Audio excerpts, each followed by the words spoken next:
Gift and art channel पर आपका स्वागत है। इसी वीडियो को मराठी भाषा में देखने के लिए हमारे दूसरे चैनल शो योर टैलेंट को सब्सक्राइब करें। नमस्ते, मैं भावना सोलंकी स्वागत करती हूँ आप सबका गिफ्ट एंड आर्ट चैनल पर। पिछले भाग में हमने प्लीट्स भी ले ली हैं, इसमें टाके भी लगा लिए हैं। अब इस भाग में हमें पल्लू में सिलाई लगानी है, तो आइए चलते हैं हम मशीन पर। बॉर्डर वाला भाग एक बार और दूसरी बार थोड़ा थोड़ा सा फोल्ड कर लेना है।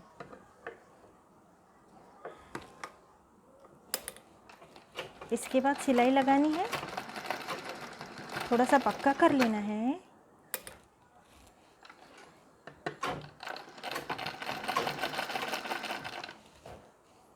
इसके बाद पल्ले में सिलाई लगा लेनी है। टाका हमने बारीक रखा हुआ है।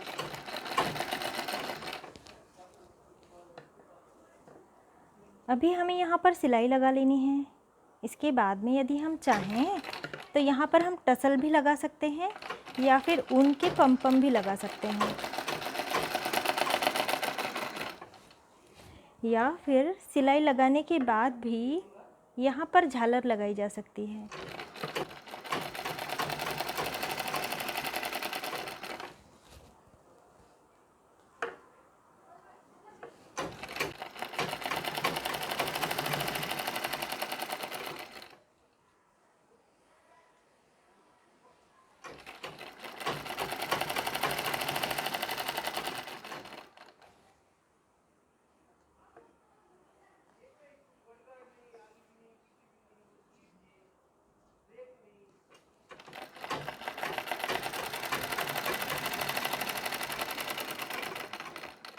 अब सिलाई लगाते समय हमें ये ध्यान रखना है कि हमने यहाँ पे बिल्कुल किनार से सिलाई लगाई हुई है, यानी बीच में से नहीं लगाना।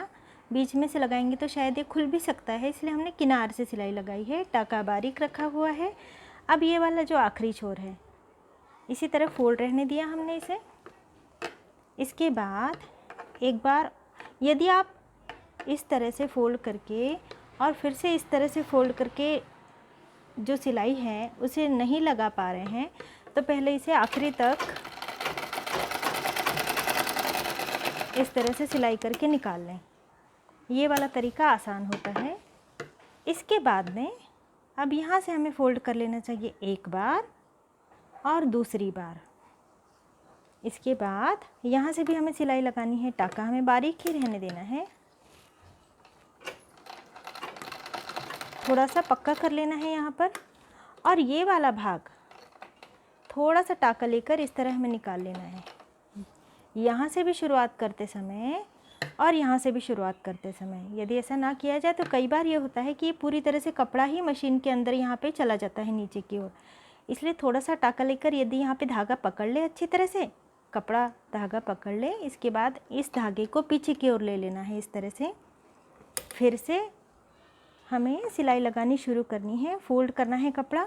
अब जैसे ही हमने मशीन शुरू की, ये पीछे वाला धागा हमें पकड़ लेना है और इसे खींचना है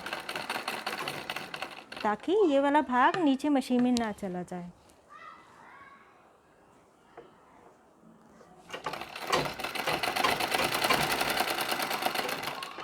इसके बाद इसे कट कर लेना है।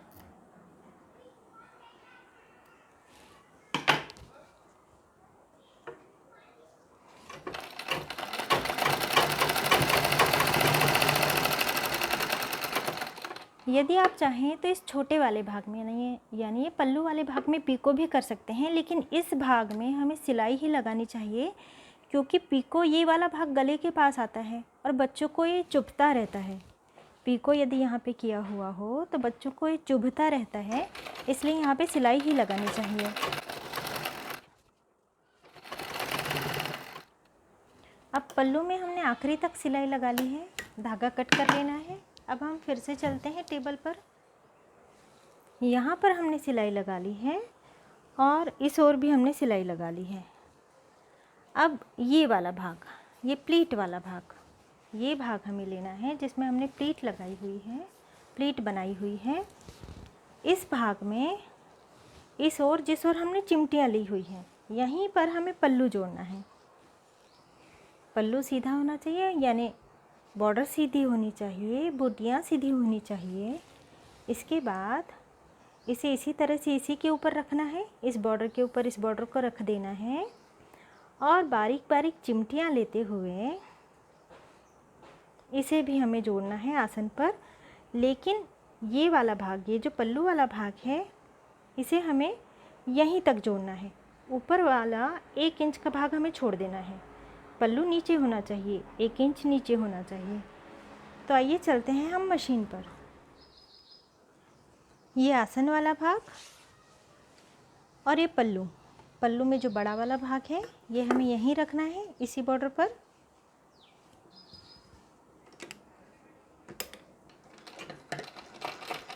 टाँका बड़ा कर लेना है हमें और इसके बाद बारीक बारीक चिमटियाँ लेते हुए हमें सिलाई लगाते जानी है।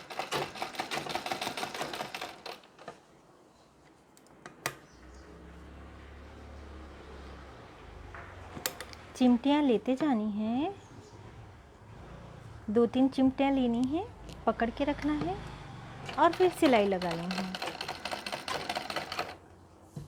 फिर से चिमटियाँ लेनी है,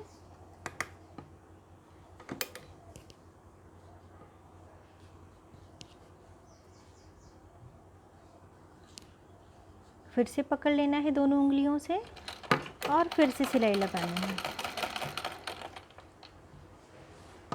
अब ये वाला जो भाग है पल्लू का, ये यहीं तक आना चाहिए, इसलिए हमें यहाँ पर थोड़ी ज़्यादा चिमटियाँ लेनी हैं।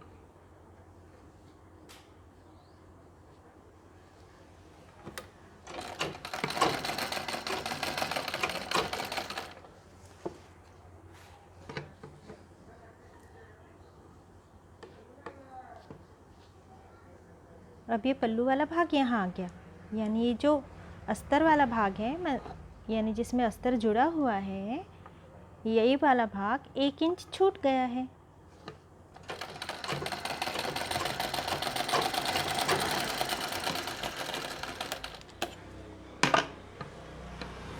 अब हम टेबल पर चलते हैं। अब ये हमने पल्लू को जोड़ लिया है, ये पल्लू है और ये प्लीट वाला भाग है और ये वाला भाग है, ये काष्ठे वाला भाग है। अब ये जो अस्तर है हमने काफ़ी बड़ा लिया हुआ है। जब भी इस तरह से हम साड़ी या धोती कटिंग करते हैं तो लगभग घुटने तक, यानी जो भी नाप होता है, समझो लगभग 30 इंच की लंबाई है तो 20 इंच ही हमें अस्तर लेना होता है। यदि मान लिया जाए कि ये लंबाई 30 इंच है तो 20 इंच, यानी 3 हिस्से में से 2 हिस्से का ही हमें अस्तर लेना होता है। लेकिन यहाँ पे मैं अस्तर ज़्यादा ले रही हूँ क्योंकि इस तरह से ये मैं 2 बार फोल्ड करने वाली हूँ। एक मजबूती आ जाती है, ये कपड़ा टाइट रहता है और अच्छी तरह से नीचे रहता है। अब यहाँ से सिलाई लगा लेनी है केवल अस्तर में। इसी तरह से ये वाला भाग भी, इसे भी हमें 2 बार मोटी मोटी पट्टियाँ फोल्ड कर लेनी है और सिलाई लगा लेनी है। और यदि आप चाहें तो आप छोटा ही अस्तर कट कर सकते हैं।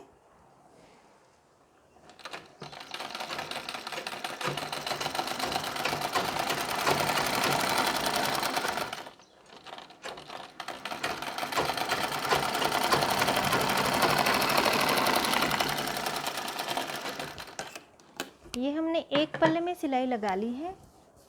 अब जो दूसरा पल्ला है इसमें भी हमें सिलाई लगा लेनी है। ये मैंने चौड़ा पट्टा इसलिए फ़ोल्ड किया है क्योंकि ये मैंने लंबा लिया है। यदि आप छोटा ही कट कर रहे हैं तो फिर आप इस तरह से 1 बार और 2 बार इस तरह से फ़ोल्ड करके सिलाई लगा सकते हैं।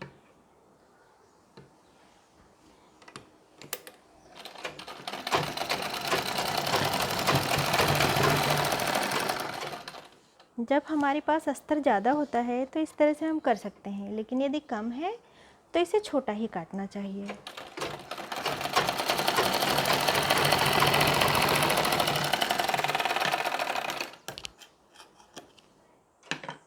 पल्लू भी जोड़ लिया है, अस्तर में सिलाई भी लगा ली है। अब पल्लू को समेट के बीच में रख देना है और इस प्लीट को भी फोल्ड कर लेना है ताकि ये अस्तर वाला भाग ये दिखाई दे। और इसी तरह से ये दूसरा वाला भाग, इसमें भी ये काष्ठे वाला भाग हमें इस तरह से फोल्ड कर लेना है। अब इस काष्ठे वाले भाग को उल्टा कर देना है और इस पर रख देना है पहले वाले भाग पर। और ये आसन वाला भाग, इन सारी चिमटियों को, पल्लू को अच्छी तरह से बीच में समेट लेना है, क्योंकि जब सिलाई लगाते हैं ये सारी बीच बीच में आती हैं। और इसके बाद इस आसन को, ये वाला भाग में केवल अस्तर है, इस भाग में कपड़ा भी जुड़ा हुआ है, पल्लू भी जुड़ा हुआ है, और ये अस्तर वाला भाग इस पर रख देना है और यहाँ से यहाँ तक सिलाई लगा लेनी है। और यदि आपको इस तरह से करने में कोई तकलीफ़ होती हो तो आप पिनें भी लगा सकती हैं। इस तरह से ये पिन लगा सकती हैं, या फिर सेफ्टी पिन आपके पास हो तो सेफ्टी पिन भी थोड़ी थोड़ी दूर पर लगाई जा सकती है, ताकि जो अंदर का कपड़ा है ये सिलाई लगाते समय इस ओर ना आ जाए। पिनें लगा लेने से सिलाई लगाने में बहुत आसानी हो जाती है। इस तरह से कुछ कुछ दूर पर यदि पिन लगा लें हम, तो काम जल्दी हो जाता है और अच्छी तरह से हो जाता है।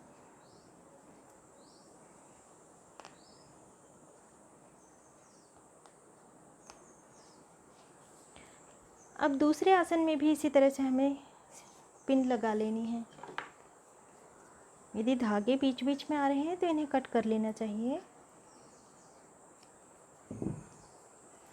अब इस ओर जो है अस्तर वाला भाग नीचे की ओर है, इस ओर अस्तर वाला भाग ऊपर था, और ये वाला भाग चिमटियों वाला भाग है। तो इसे पहले इस तरह से हमें पीछे की ओर कर लेना है और इस तरह से इस पर रखना है। इसके बाद इसमें भी पिनें लगा लेनी है।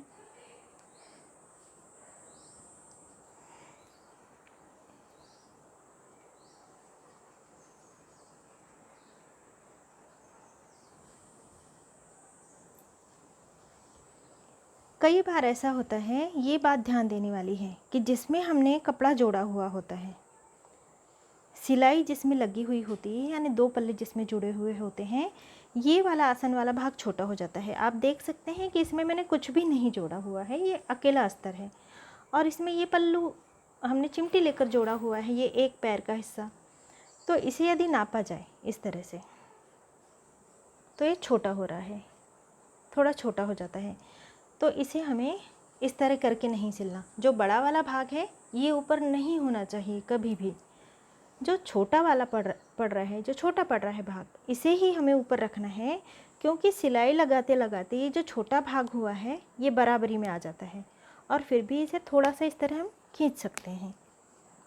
और इसके बाद इसमें हमें थोड़ी दूर से, यानी यहाँ से, यहाँ पे बिल्कुल पिनें नहीं लगानी, हमें थोड़े दूर से इस तरह से पिनें लगा लेनी है।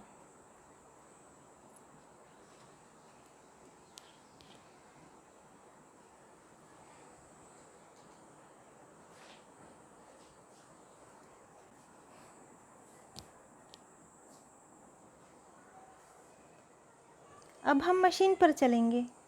देख सकते हैं कि ये वाला भाग, ये अस्तर वाला भाग है, और ये वाला भाग ये चिमटियों वाला भाग है, यानी ये वाला भाग ज़रूर छोटा होगा। इस तरह हम इसे पलटा कर देखते हैं तो ये ऊपर से भी थोड़ा छोटा दिखाई दे रहा है, और इस ओर नीचे से भी ये थोड़ा सा छोटा है। अब हम इसे पकड़ के थोड़ा सा इस तरह से खींच लेंगे। अब इसके बाद इस तरह से रखना है, दोनों सिरों को मिलाना है और सिलाई लगाते जानी है। टाका पहली बार वाला हमें हमेशा बड़ा रखना होता है, ताकि कोई भी गलती हो तो हम इसे आसानी से खोल सकें। इसमें ये इस तरह से देखिए, ये एक के ऊपर एक कपड़ा चढ़ गया है, इस तरह से बहुत होता है, इसलिए बहुत ही धीरे धीरे आपको इसमें सिलाई लगानी होती है। जब भी आसन वाला भाग सिलाई में आए, अक्सर ऐसा हो ही जाता है।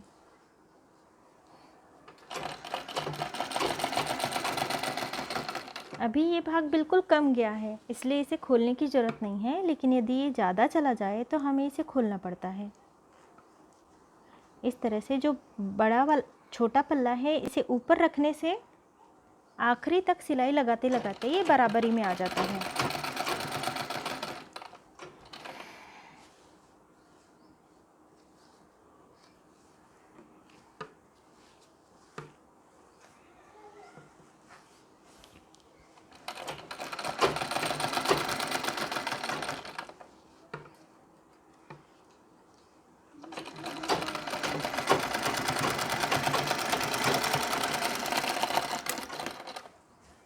अब आप देख सकते हैं ये दोनों पल्ले लगभग बराबरी में आ गए हैं और ऊपर से भी ये बराबर है। अब इसे एक बार पलटा कर देख लेना चाहिए कि कहीं कोई भाग दब तो नहीं गया। यदि ये ठीक है तो हम एक सिलाई और लगा लेंगे इसमें। यहाँ से हम पहले पिनों को खोल लेते हैं इस आसन वाले भाग से।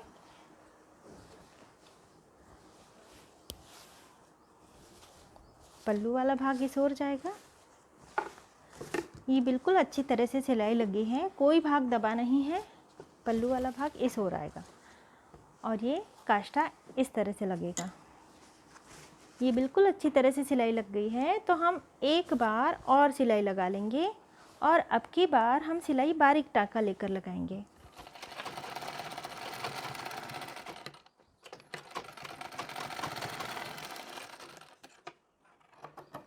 अब ये जो भाग है ऊपर का और नीचे का दोनों समान नहीं होते, इसलिए इसे थोड़ा सा कट कर लेना है ताकि दोनों भाग समान हो जाएं, एक जैसे हो जाएं। और यदि आपकी मशीन में जिगजैग की सुविधा है तो यहाँ पे जिगजैग कर लेना चाहिए। यहाँ पर मैं 2 नंबर पर इसे रख रही हूँ और यहाँ से इसे एडजस्ट करना होता है। टाइट कर लिया मैंने, यानी ये 2 नंबर पे आ गया। अब इस तरह से जिगजैग कर लेने से यानी सुई एक बार इस ओर जाती है और एक बार इस ओर जाती है, तो ये इंटरलॉक के जैसे हो जाता है और इसमें फिर धागे नहीं निकलते।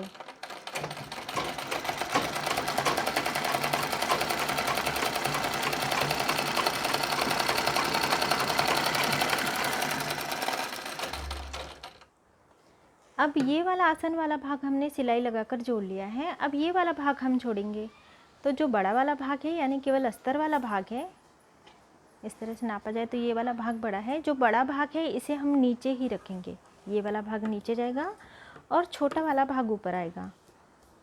इस तरह से मिलाकर रखना है। चाहे तो आप पिन लगा लें और टाँका बड़ा रखना है। इस बार पहली बार में टाँका बड़ा रखना होता है। यदि सिलाई बराबर आई है तो फिर बारीक टाँका दूसरा लगा लेना चाहिए।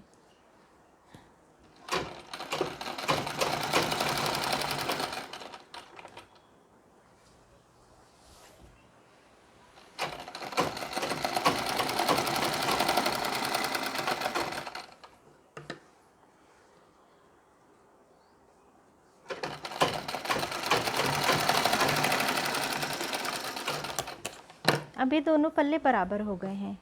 अब एक टाँका हमें और लगा लेना है, बारीक वाला टाँका।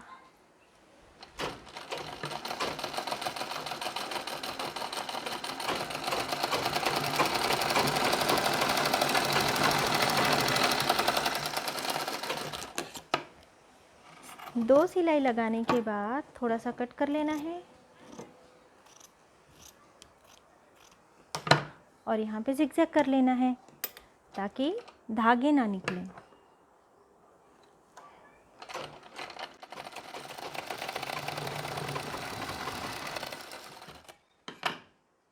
अब हम चलते हैं टेबल पर।